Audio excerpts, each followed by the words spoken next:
খেতে দাও। দিচ্ছি। আরু দাঁড়িয়ে না থেকে রাজিয়া জামানের সাথে গেল। রাজিয়া জামান না করলেও আরু শুনল না। রাজিয়া জামান আরুর অবস্থা বুঝতে পারলেন। প্রথম দিন এমন কথা শুনলে যে কারোরই খারাপ লাগবে। হুট করে যে আরুকে এতগুলো কথা শুনিয়ে দেবে তা তিনি ঘুরাক্ষরেও বুঝতে পারেননি। নাফিসা জামানের স্বভাব সম্পর্কে তিনি অবগত। ওনাকে কিছু বললে তিনি আরুকে আরও কথা শোনাতেন। তখন পরিস্থিতি আরও বাজে রূপ ধারণ করত, তাই আর তিনি কিছু বলেননি। কিন্তু ইমতিয়াজ কিছু না বলাতে উনি অবাক হলেন। উনি ভেবেছিলেন ইমতিয়াজ হয়তো কিছু বলবে, তবে সব শুনেও কেন কিছু বলল না ছেলেটা। দুজনে হাতে হাতে সবার প্লেটে নাস্তা দিয়ে দিল। ইমতিয়াজ আরুকে বলল, আমার পাশে এসে বসো। আরু চুপচাপ ইমতিয়াজের পাশের চেয়ারে বসে পড়ে। আরুকে না খেয়ে বসে থাকতে দেখে ইমতিয়াজ বলল, কি হলো, খাচ্ছ না কেন? রুমে গিয়ে খাবে?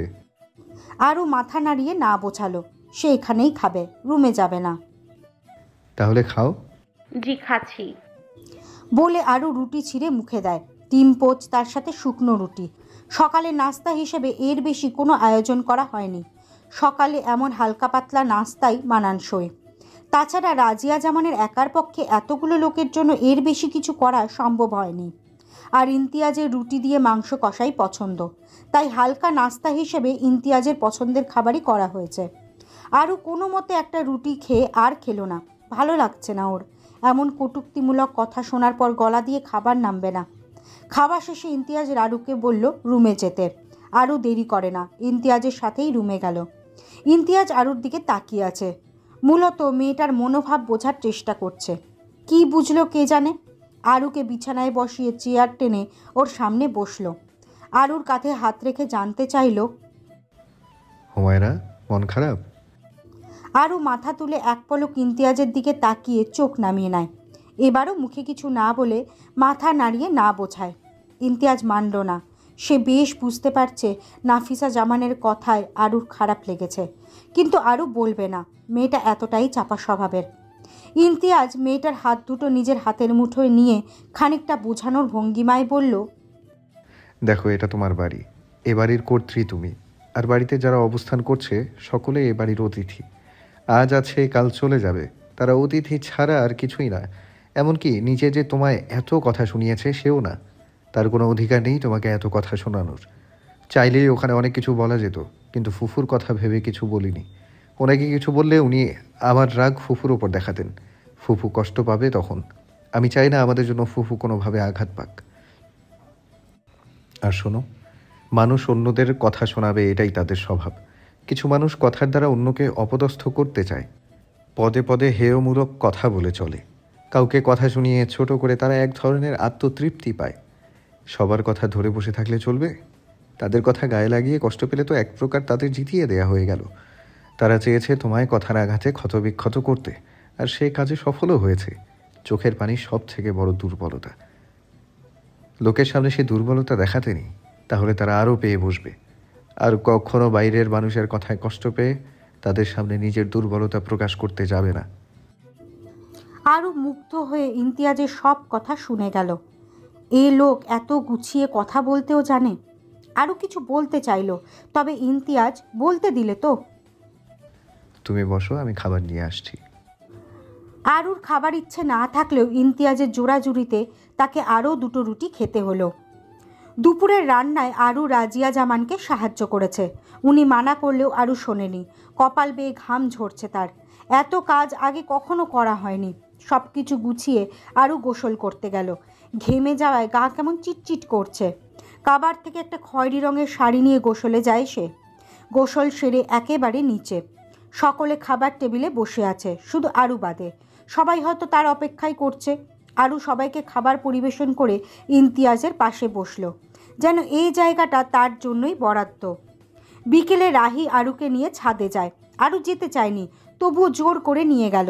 আরুকে ওর বেশ লেগেছে। ভাবি হিসেবে একদম ওর মন মতো। এই যে আরু মনমরা হয়ে আছে, তাতে ওর অত ভালো লাগছে না, তাই জোর করেই নিয়ে এলো। ছাদে গিয়ে আরুর মনটা আরও খারাপ হয়ে গেল। এত বড় ছাদ, অথচ একটা ফুল গাছও নেই। আরুর ফুল অনেক ভালো লাগে। এত বড় ছাদে একটাও গাছ না থাকলে মন খারাপ হবারই কথা। ছাদ একেবারে পরিষ্কার, এ মাথা থেকে ও মাথা পুরোটাই ফাঁকা। ছাদের চারপাশে মোটা করে রেলিং দেওয়া, মাঝে বসার জায়গাও আছে। আরও ভেবেই নিল কয়েকদিন পর পুরো ছাদে বিভিন্ন গাছ নিয়ে নিজের মতো করে সাজাবে। দুজনে দূর আকাশের দৃষ্টি নিবদ্ধ করে। আকাশ বোধহয় ওদেরও ছুতে চায়। ঝলমল রোদ, ভরপুর উজ্জ্বল আকাশ দেখে আরুর মন খারাপ দূর হয়ে গেল। মৃদু বাতাস এসে গা ছুঁয়ে দিচ্ছে, কিছু শুকনো পাতা বাতাসের সাথে তাল মিলিয়ে নিচে পড়ছে। আরু একটু ঝুঁকে পাতাগুলো পড়ে যাওয়া দেখল। আরু চুপচাপ পরিবেশটা উপভোগ করতে থাকে। রাহি আকাশের দিকে তাকিয়ে বলল, ভাবি জানো, মাকে ভাইয়া অনেক বেশি ভালোবাসে। ছোটবেলায় ভাইয়া অনেক চঞ্চল স্বভাবের ছিল, কিন্তু মামা মামি মারা যাওয়ার পর থেকে কেমন যেন চেঞ্জ হয়ে যায়। কারোর সাথে কথা বলে না, সকলকে এড়িয়ে চলতে শুরু করে, শুধু মাকে ছাড়া। ভাইয়ার এমন আচরণ আমাদের কারও ভালো লাগতো না। সবাই মিলে ভাইয়াকে বাইরে পাঠানোর সিদ্ধান্ত নেয়। ভাবলো বাইরের দেশে গেলে হয়তো বা পরিবর্তন হতে পারে, কিন্তু আগের থেকে আরও বেশি গম্ভীর হয়ে ওঠে। দেশে ফেরার পরও ভাইয়ার স্বভাবের কোনো পরিবর্তন না দেখে সবাই হতাশ হয়।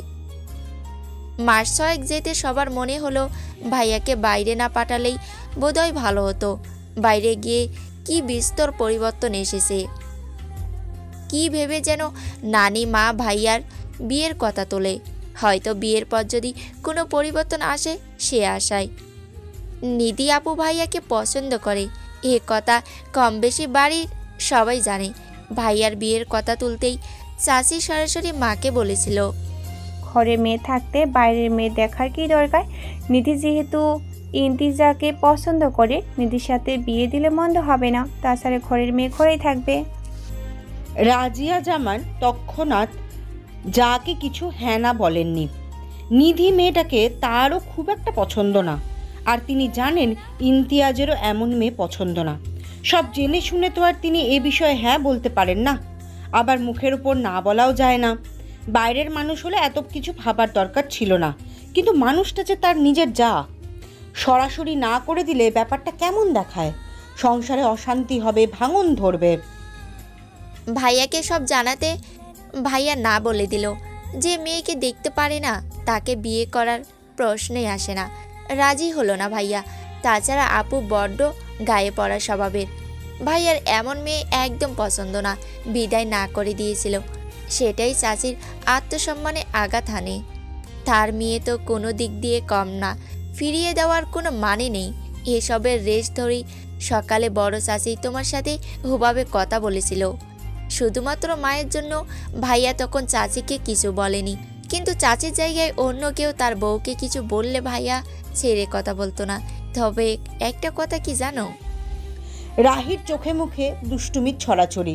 আরও থতমত খেলো, না জানি মেয়েটা আবার কি বলে। ভাইয়া কিন্তু তোমার বেলায় কোনো আপত্তি করেনি। এর আগে আরও 3টা মেয়েকে দেখানো হয়েছে।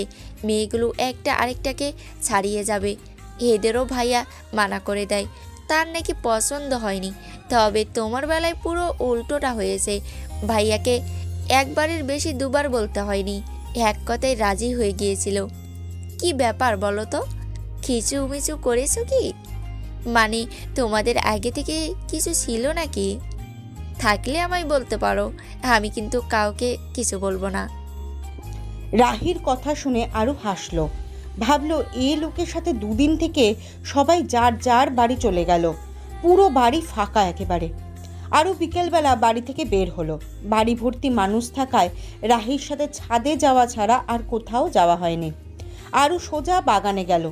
ওদের ঘরের বারান্দা থেকে বাগানটা স্পষ্ট দেখা যায়। কাল বিকেলেও চোখে পড়েছিল, কিন্তু নিচে নেমে বাগান অবধি যাওয়ার সাহস করে উঠতে পারেনি। অবশ্য রাহিকে বললে রাহি বাগানে ঠিক নিয়ে যেত, কিন্তু আরও সে ঝামেলায় যায়নি। বাড়ি ভর্তি মানুষ আর সে নতুন বউ, এভাবে ঘুরঘুর করা মানায় না। বাগানে গিয়ে আরও হতভম্ব হয়ে তাকিয়ে রইল। অসম্ভব সুন্দর বাগান। পুরো বাগানে নাম না জানা হাজারো ফুলের সমাহার, বেশিরভাগই লতানো ফুলের গাছ। শীত শেষে আবার বসন্তে গাছে গুচ্ছ গুচ্ছ ফুলের দেখা মেলে, কিন্তু যেহেতু প্রকৃতিতে শরতের আগমন ঘটবে এখন, তাই ফুল ফুটে নেই। তবুও আরও সবথেকে বেশি ভালো লেগেছে রসুনলতা গাছটি। তবে গাছের সাথে নামটা যেন বেমানান। এত সুন্দর ফুলের নাম রসুনলতা কেন হতে গেল? মাধবীলতা গাছটা নিচ থেকে বেয়ে আরুদের বারান্দার রেলিং ছুঁই ছুঁই, ডালপালা দিয়ে পুরো বারান্দাটা ঘিরে ধরে রেখেছে। ছাদ খালি হলে কি হবে, বাগান একদম ফুল দিয়ে ভর্তি। মায়াকুঞ্জ। গোটা গোটা অক্ষরে নেম প্লেটে মায়াকুঞ্জ লেখা। আচ্ছা, মায়াকুঞ্জ নাম রাখা হলো কেন? এটা কি মায়ার সমগ্র হবে হয়তো? এই যে আরু কেমন ক্রমশ মায়ায় জড়িয়ে যাচ্ছে, অদৃশ্য এক মায়া আষ্টপৃষ্ঠে জড়িয়ে নিচ্ছে তাকে। এতক্ষণ এত বড় বাড়িতে একা কিভাবে থাকবে তা ভেবে পাচ্ছিল না, ভয়ে ভয়ে ছিল। তবে এখন কেমন যেন ভয়টা কেটে গেল। এত সুন্দর একটা বাড়িতে থাকবে ভাবতেই মনটা ভালো লাগায় ছেয়ে যায়। আরু এবার চারপাশটা ভালোভাবে লক্ষ্য করলো। চারিদিক গাছগাছালি দিয়ে ঘেরা, আশেপাশে কোনো বাড়ি নেই। লোকালয় থেকে অনেকটা ভেতরে বোধহয় এই বাড়িটা। নিরিবিলি মনোমুগ্ধকর পরিবেশ। তবে দিনের আলোয় যতটা না ভালো লাগে, রাতের আধারে তার থেকে বেশি ভয়ঙ্কর মনে হবে। কেমন যেন গা ছমছম করা পরিবেশ। তবে আরু ভয়টাকে এতটাও পাত্তা দিল না। ইমতিয়াজ বাড়িতে না থাকলে পুরোটা সময় তাকে একা থাকতে হবে। ভয় পেলে কিভাবে থাকবে? আকার আকৃতিতে ইমতিয়াজের বাড়ির তুলনায় আরুদের বাড়ি অনেক ছোট। ওদের বাড়িতে এমন সুন্দর বাগানও নেই। আরু কতক্ষণ বাগান ঘুরে রুমে গেল। খাটের দিকে নজর যেতেই দেখলো ইমতিয়াজ এখনো ঘুমে। আরু এবার কিছুটা বিরক্ত হয়। এত ঘুমানোর কারণ সে বুঝতে পারল না। আচ্ছা, সে কি ডেকে তুলবে? ডাক তো কেমন যেন অস্বস্তি হচ্ছে। ইমতিয়াজকে না ডেকে আরু একটা বই নিয়ে বারান্দায় চলে গেল। অবসর সময় আরুর বই পড়ার অভ্যেস আছে। প্রচুর বই পড়া হয়েছে। এর মধ্যে বেশিরভাগই উপন্যাসের বই। বিকেলের সময়টা বই পড়ার জন্য একদম পারফেক্ট। হালকা রোদ আছড়ে পড়েছে আরুর গায়ে। উষ্ণতা ছাড়া মিষ্টি রোদ ভিন্ন রকম স্বস্তি দেয়। আরু হুমায়ুন আহমেদের কোথাও কেউ নেই বইটা পড়ছে। এই নিয়ে বহুবার পড়া হয়েছে। কয়েক পাতা পড়ার পর ইমতিয়াজ এসে ওর পাশে বসল। আরু হাতের বই রেখে ইমতিয়াজের দিকে তাকায়। ইমতিয়াজের চোখে এখনো ঘুম ঘুম ভাব। চুলগুলো এলোমেলো হয়ে পড়ে আছে কপালে। একদম বাচ্চা বাচ্চা লাগছে দেখতে মানুষটাকে। এতক্ষণ ঘুমিয়েও ঘুম হয়নি। দেখে মনে হচ্ছে আরও ঘুমাতে পারলে ভালো হতো। আরও এবার চরম বিরক্ত হলো। চুপচাপ বইয়ে মুখ গুজে রইল। আশেপাশে কোনো খেয়াল নেই। দুনিয়া ওলটপালট হয়ে যাক, তবু এই ঘুম কাতুরে মানুষের দিকে সে আর তাকাবে না, ভুলেও না। ইমতিয়াজ আরুর হাত থেকে বইটা সরিয়ে ওর কোলে মাথা রাখতেই আরও কিছুটা নড়ে চড়ে ওঠে। আশ্চর্য, এই লোক তার কোলে কেন শুয়ে পড়ল? এতক্ষণ তো বিছানায় শুয়েছিল। আরুর নড়াচড়াতে বোধহয় ইমতিয়াজ বিরক্ত হলো। শক্ত হাতে আরুর কোমর চেপে পেটে মুখ গুজে শুয়েই রইল।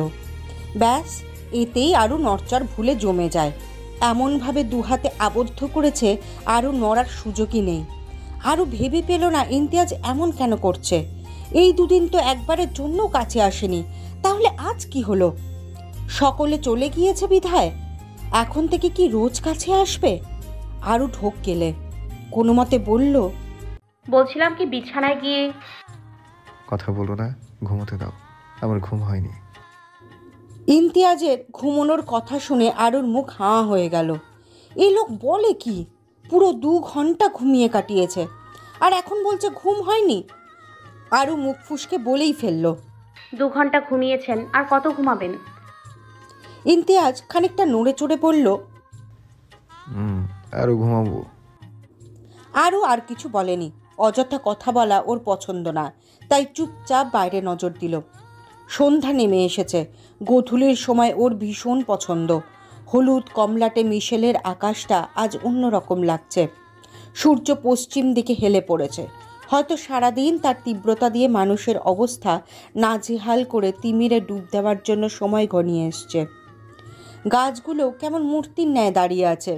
বাতাসের ছিটে ফোঁটাও নেই, তবে পরিবেশটা মনোমুগ্ধকর। গোধূলি বেলা হওয়ায় সূর্যের তীব্রতা নেই। হালকা রোদ্দুরের কিরণ চোখে মুখে বিঁধছে। পাখিরা সারাদিন ছুটোছুটি করে ক্লান্ত হয়ে নিরে ফিরে যাচ্ছে। আকাশ দেখতে দেখতে আরুর কখন যে চোখ লেগে গেল বুঝতেই পারেনি। রাত প্রায় 8টায় ঘুম ভাঙে। তড়িঘড়ি করে উঠে আরু সবটা বোঝার চেষ্টা করলো। বিগলের অবস্থা ভেবে চট করে কোথায় আছে দেখে নেয়। নিজেকে বিছানায় দেখে অবাক হলো খানিকটা। ও তো দোলনায় ছিল, আর সাথে ইমতিয়াজও। ইমতিয়াজের কথা মাথায় আসতেই আশেপাশে তাকায়, না, কোথাও ইমতিয়াজ নেই। আরও ভাবছে ওকে কি ইমতিয়াজ খাটে নিয়ে এলো? কখন? ওকে ডাক দিল না কেন? আরুকে ইমতিয়াজ খাটে কিভাবে এনেছে ভাবতেই পেট মোচড় দিয়ে ওঠে। ওকে না ডেকে কেন এভাবে কোলে করে বিছানায় নিয়ে আসতে গেল? এই ভেবে আরুর খানিকটা রাগও হলো। বারান্দায় গিয়েও ইমতিয়াজের দেখা পেল না আরু। বইটা অবহেলায় দোলনায় পড়ে আছে। বাতাসের দাপটে বইয়ের পাতা উল্টে পাল্টে যাচ্ছে। আরু বইটা নিয়ে রুমে এনে রেখে দেয়। এলোমেলো চুলগুলো হাত খোপা করে নিচে নামার জন্য পা বাড়ায়। রান্নাঘর থেকে আসা টুংটাং শব্দে ইমতিয়াজের অবস্থান বুঝতে বাকি রইল না আরুর। মাথার ঘোমটা টেনে রান্নাঘরে গিয়ে ইমতিয়াজের পাশে দাঁড়ায়। চুপচাপ ইমতিয়াজের পাশে দাঁড়িয়ে ওকে পর্যবেক্ষণ করতে লাগলো। আগুনের তাপে মুখে বিন্দু বিন্দু ঘামের দেখা মিলেছে। চুলগুলো আগোছালোভাবে কপালে লেপটে। টি শার্টের ওপরিভাগ ইতিমধ্যে ঘামে ভিজে একাকার। ডিমটাও ঠিকমতো উল্টাতে পারছে না লোকটা, অনেকটা ভেঙে ফেলেছে। আশেপাশে এটা ওটা পড়ে আছে। রান্নাঘরের বেহাল দশা। প্রথমবার যে রান্নাঘরে পা রেখেছে তাতে কোনো সন্দেহ নেই। রান্নাঘরের এই বেহাল দশা দেখে যে কেউ রেগে যেত। তবে আরুর চোখে মুখে রাগের ছিটে ফোটাও নেই, বরং পুরো মুখ জুড়ে বিচরণ করছে অদৃশ্য হাসি। আরুকে দেখে ইমতিয়াজের মুখে হাসি ফুটে ওঠে। স্মিত হেসে জিজ্ঞেস করল, উঠে গেলে? আমি তো ভাবলাম আরও ঘন্টাখানেক ঘুমিয়ে উঠবে বোধ হয়। ইমতিয়াজের কথায় স্পষ্ট ঠাট্টার সুর। ইমতিয়াজের কথার কোনো জবাব না দিয়ে আরু পাল্টা প্রশ্ন করল, আমাকে ডাকেননি কেন? রান্নাঘরের কি অবস্থা করেছেন? এগুলো কে পরিষ্কার করবে? দেখি সরুন। বলেই আরু ইমতিয়াজকে রান্নাঘর থেকে বের করে নিজে বাকি কাজগুলো করে ফেলল। ইমতিয়াজও ততক্ষণে ফ্রেশ হয়ে এসেছে। ইমতিয়াজকে খাবার পরিবেশন করে আরু ওর পাশে বসে। তবে প্লেটে হাত রাখার আগেই ইমতিয়াজ ওর মুখের সামনে ভাতের লোকমা তুলে ধরল। আরু আজ ইতস্তত করল না, বলল না কিচ্ছু, খেয়ে নাই চুপচাপ। আরুর চোখ ঝাপসা হয়ে আসে। এলোমেলো দৃষ্টি ফেলে মেয়েটা। বাবা মায়ের কথা মনে পড়ছে। বিয়ের আগে আরু নিজের হাতে কখনো খাবার খেয়েছে বলে মনে পড়ে না। একেবারে যে নিজের হাতে খায়নি তা না, খেয়েছে, তবে বেশিরভাগ সময় বাবা মায়ের হাতেই খেত, বিশেষ করে বাবার হাতে। যতই দেরি হোক না কেন আরু বাবার জন্য অপেক্ষা করত। কামরুজ্জামান মেয়ের রাত জাগার কারণ বুঝতে পারতেন। যেদিন মেয়ে তার হাতে খেতে চাইবে সেদিন রাত জেগে বাবার ফেরার অপেক্ষায় বসে থাকবে। আরু ভেবেছিল বিয়ের পরে হয়তো তার আর কখনো এভাবে খাওয়া হবে না, কেউ মুখ তুলে যত্ন সহকারে খাইয়ে দেবে না। তবে ইমতিয়াজ তার ধারণা ভুল প্রমাণিত করে দিল। খাওয়া দাওয়া শেষ করে আরু সব গুছিয়ে নেয়। আরু যতক্ষণ কাজ করেছে ইমতিয়াজ সোফায় বসেছিল। আরুর কাজ শেষ হতে ইমতিয়াজ রুমে যায়। আরু গেল সোজা ওয়াশরুমে। শাড়ি পাল্টে সুতির স্ত্রী পিস পরে বেরিয়ে এলো। মেয়েটা দিনের বেলা কোনো রকম শাড়ি পরে পার করে দিলেও রাতের বেলা ভুলেও শাড়ি পরে ঘুমাতে যায় না। একে তো আগে থেকে সে শাড়িতে অভ্যস্ত নয়, দ্বিতীয়ত বিছানায় তো সে আর একা ঘুমায় না, এক হাত দূরে তার দুদিনের স্বামীও ঘুমায়। একটু নড়ে চড়ে যদি শাড়ির জায়গায় শাড়ি না থাকে তখন তাকেই লজ্জায় পড়তে হবে। লজ্জার হাত থেকে বাঁচতে রাতে সালোয়ার কামিজ তার একমাত্র অবলম্বন। ইমতিয়াজ হাতে মোবাইল নিয়ে বিছানায় হেলান দিয়ে আছে। আরু ওর পাশে এসে দাঁড়ালো। তাতে যেন কোনো হেলদোল নেই ইমতিয়াজের। এক ধ্যানে মোবাইলের দিকে তাকিয়ে আছে। মনে হচ্ছে খুব গুরুত্বপূর্ণ কিছু একটা দেখছে। আরুকে খেয়ালই করেনি সে। আরু কিছু বলার জন্য উসখুস করছে। ইমতিয়াজ স্পষ্ট টের পেল মেয়েটার অস্থিরতা, তবুও চোখ তুলে দেখল না, জানতে চাইল না এমন করার কারণ। সে কেন আগ বাড়িয়ে জানতে চাইবে? যার সমস্যা সে বলবে। এমন তো না মেয়েটার মুখ নেই, কথা বলতে পারে না।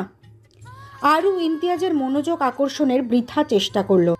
বার কয়েক গলা খাকারিও দিল। লাভের লাভ কিছুই হলো না। মোবাইল থেকে দৃষ্টি ওঠানো তো দূর, আরুর দিকে মুখ তুলে তাকালো না অবধি সে। আরু ভেবে পেল না এই লোক না তাকালে সে বাড়ি যাওয়ার কথা তুলবে কি করে। সেদিন তো গাড়িতে বলেছিল 2 দিন পর আবার নিয়ে যাবে। কই 2 দিন পেরিয়ে 3 দিন হতে চলল, অথচ বাড়ি নিয়ে যাওয়ার কোনো নাম নেই। শেষে না পেরে আরু ডাকলো, হ্যালো গাইস, ভিডিওটি ভালো লাগলে একটু লাইক করে দিও, আর অবশ্যই কমেন্ট করে জানাও ভিডিওটি তোমাদের কেমন লেগেছে।